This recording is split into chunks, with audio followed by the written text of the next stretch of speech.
Tonight, Clarissa Ward is going to take us into a war you haven't seen. We've been watching chaos sweep the eastern Mediterranean. Libya is little more than a failed state run by militias. Syria is in a ruinous civil war. And Egypt's democracy was crushed by a coup. Now, Egypt's military dictatorship is fighting what it calls terrorists in the Sinai Peninsula.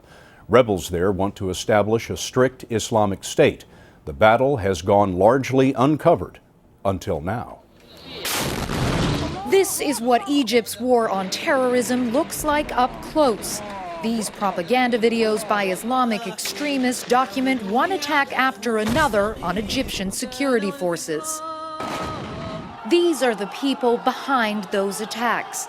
In the desert along the border with Israel, a funeral was held for 4 militants killed last summer, their bodies draped in the black flag of militant Islam.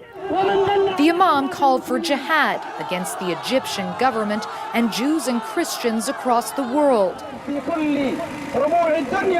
"We will show you the fires of hell," he shouted, in each and every country.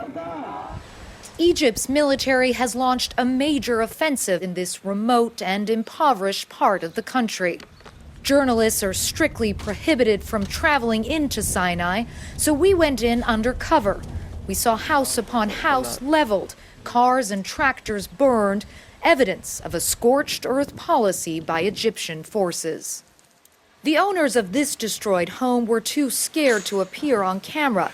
Family members told us that tanks began firing artillery shells on the house early one morning, and you can see the scale of the destruction from those shells. And villagers here tell us that this wasn't the first time this happened, that more than 60 homes have been hit in this way. People here believe this is collective punishment to force tribal leaders to drive out the militants. These are the men the army is really looking for. Top of their list is Shadi al-Munai, the leader of the most active terrorist group in Sinai. In a remote desert location, we met his brother, who asked us not to show his face. "If my brother is a terrorist, I thank him," he said. "They burn our houses. Who else will defend us?" So you see your brother as a hero? "Not just my brother," he said. "We treasure anyone who defends our children."